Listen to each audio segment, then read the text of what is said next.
Okay, it's January, New Year, 2025. And listen, something about me is that I do love a reset. I love a restart. I love to redo my whole entire life. Sometimes it doesn't happen exactly on January 1st, and that's the truth about me. But It's never too late to start it, though. it's If you didn't start never too already, start it late. now. It's Never Start too it late. now. It's actually better to treat like every day like January Like a 1st reset. anyway. Yes, Yeah, see, it's Who a needs a reset. date? Exactly. So if you're a little behind and you need a little encouragement for this year, me too, and same. And one of my favorite things that I'm doing this year are just two like simple things weekly. One of my big goals for this year was to reinvent how I do my scripture study and how I bring God into my life. I feel like I got very habitual about it.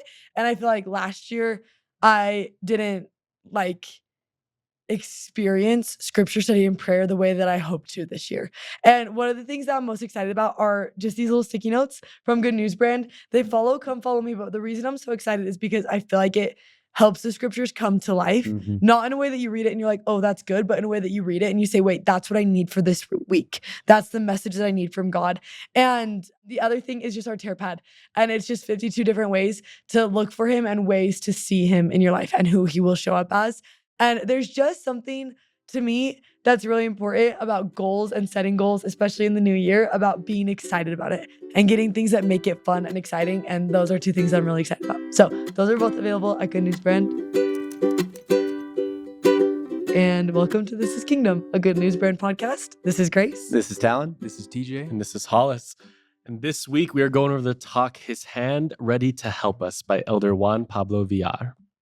Okay, guys. Anyone that has been around me the last month knows that I just read this book series that I cannot stop talking about. It's called Dragon Watch, and it is just as nerdy as it sounds. And I do love it with my whole heart. And I know there's at least one person listening that has read it.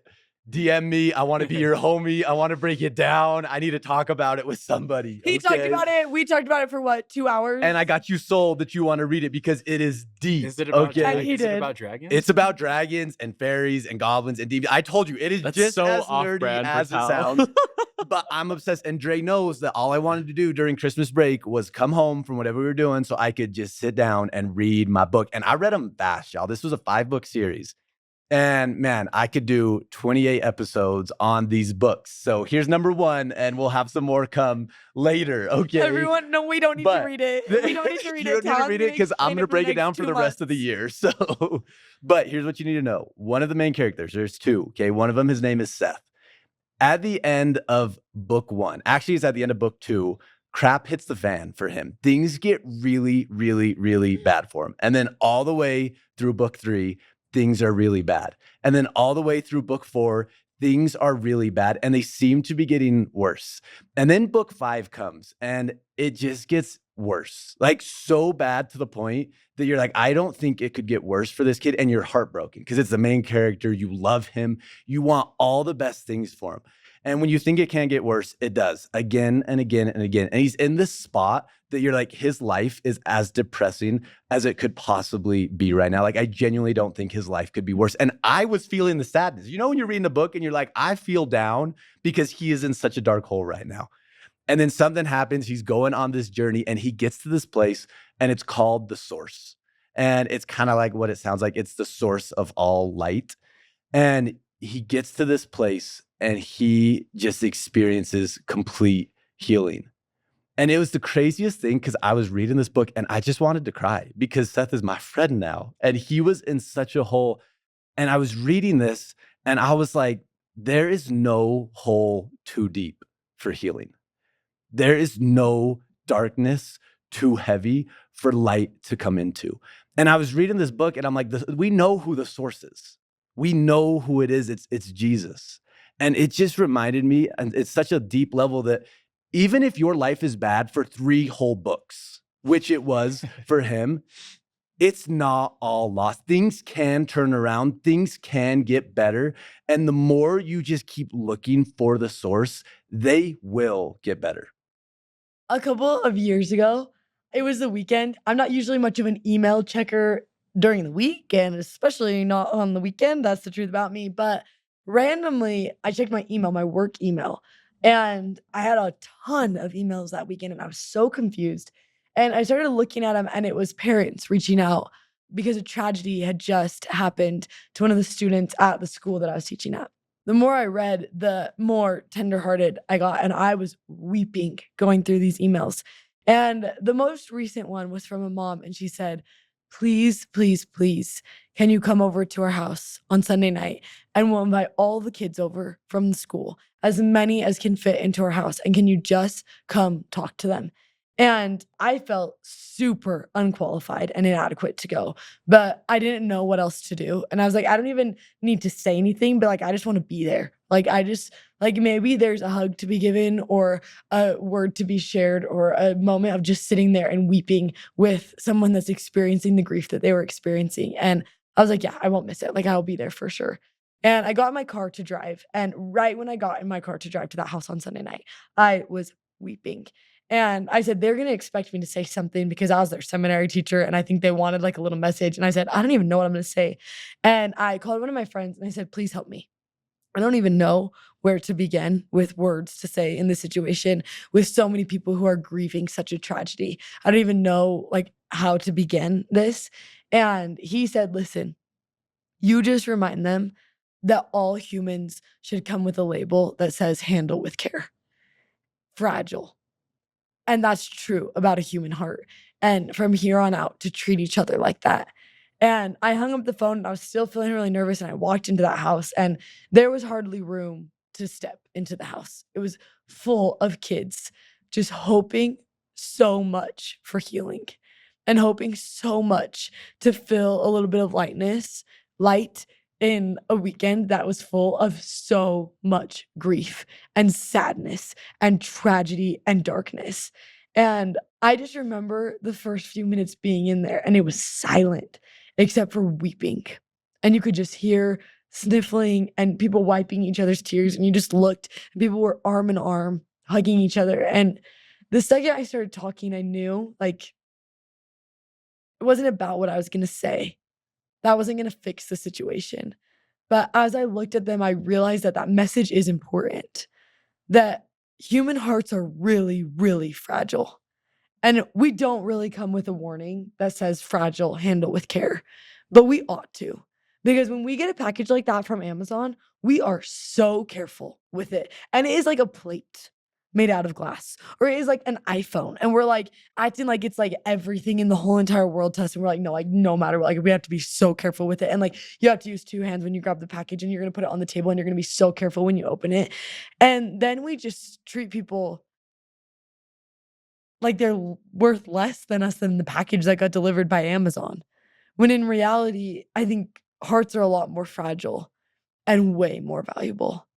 And if we could just treat each other with the care and the love and the support as if every single heart is as fragile as a little china plate, then I think we would maybe do things different and we'd say things different and we'd reach out more and we'd ask how people were doing and we really want them to mean it. And we would listen to people when they were telling us what was going on in their life and we'd pray for them and we'd care for them. And we sat there and we talked about that for a while. But the most remarkable part to me was what I watched happen after that.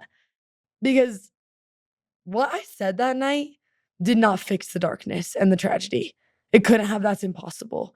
It wasn't a one check, you're done moment. That whole week, people were coming into my office weeping and I was crying and everyone was sad and everyone was trying to figure it out. And the rest of that month and the rest of that school year, and even still now, 2 years later, people still are talking to me about it and we're still trying to figure out if God is reaching into that situation and how he's helping us. But something that I did see was how God used those kids to help each other and how they really did treat each other with such tender care, with such beautiful love, that anytime someone was sad, they were reaching out to kids that they had never talked to before. They were talking to people that they had never talked to before. They were sitting next to people, inviting people places. They were hugging each other more. They were asking each other how they were doing and they were really meaning it. And over and over and over, I watched God use those very kids to bring a little bit of light into a situation that seemed impossibly dark. And I think that it's far more often than we expect it to be that God will reach out to us by the hands of one of our friends. And I think that's a really beautiful lesson to learn.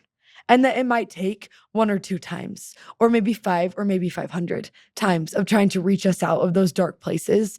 But I think over and over, God will send angels time and time and time again with hands outstretched, just like his were. So just hearing what you said, Talon, and hearing this experience from Grace, it reminds me of something that the brother shared in the talk. He says, occasionally we think that we only need to be there for someone in need, and many times there is more we can do. Having an eternal perspective can help us receive revelation to offer timely assistance to others in need. We can rely on the guidance and inspiration of the Holy Ghost to discern what kind of help is needed, whether it is temporal support like emotional comfort, food, or aid with daily tasks, or spiritual guidance to help others in their journey to prepare, make, and honor sacred covenants.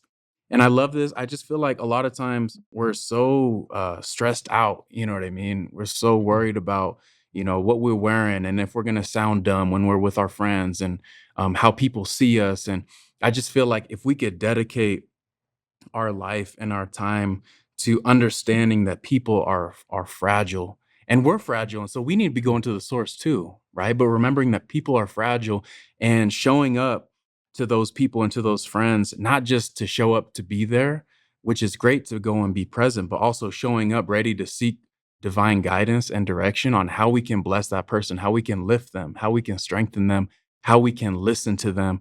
I feel like one of the places that God, at least in my life, that I've seen God just showing up time and time again is when you have someone reaching for the source, and when you have someone with arms outstretched, ready to take that person and ready to help and ready to serve. God is in that place. I love that. And I feel like for me, one of the most fragile states that we can be in, or where we might find the most fragile people, are inside our own families and inside our own homes. I don't know about you guys, but I feel like when crap hits the fan, when things are going hard, family problems hit a little different than other problems. When it involves your family and the people you love the most, I feel like we're in such a vulnerable state. I feel like it's really easy to argue with your siblings. It's really easy to argue with your mom and dad, play the pointing game, play the blaming game, because those are the people closest to us. And I can't help but think of President Monson's quote when he talks about, don't let a problem to be solved become more important than a person to be loved. It's when we're most fragile, especially in our families, when it's so easy to argue, it's so easy to blame, it's so easy to point at people telling them they're wrong. That's when you need to turn to Christ. That's when Christ needs to fill those voids inside the home. Because that's where it hits personal for me, guys. I feel like problems at home are the ones that just, they nag at me. They're ones I think about the most, and they affect all the other areas of my life. When I realize that my parents, my siblings are sometimes the most fragile when we're with each other, that's when I can love the most. That's when I can show the most love. When everything's telling me to run away, avoid the problem, go somewhere else. That's where God can show up the most, because the home can be one of the most sacred places on this earth. And I don't think that's a coincidence. The family is where we need to recognize that we are fragile, and that's where God can exist the most because of the love that can be felt there. I guess just to end the day, I wanna end with this quote that I just love from this talk. And it says, he, talking about God, has the power to help us out of every miserable condition or adverse situation. And man, I know this message isn't for everyone right now, but I know there's people right now that are in a tough spot. And man, I don't think there's anything Christ would want to communicate more than saying, I can get you out of this. And light can come into your life, and healing can come in your life. And if you're in a spot that you're needing that, don't give up on him, because he's not going to give up on you, and he will show up. And let's not forget the second half.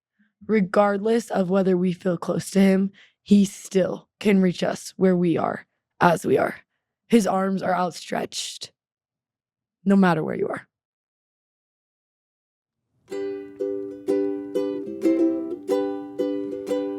Sometimes life, it knocks you down, but don't you dare stay on the ground. Fall on your back, look to the sky. Remember he can lift you high. Fall on your back, look to the sky. Remember he can lift you high.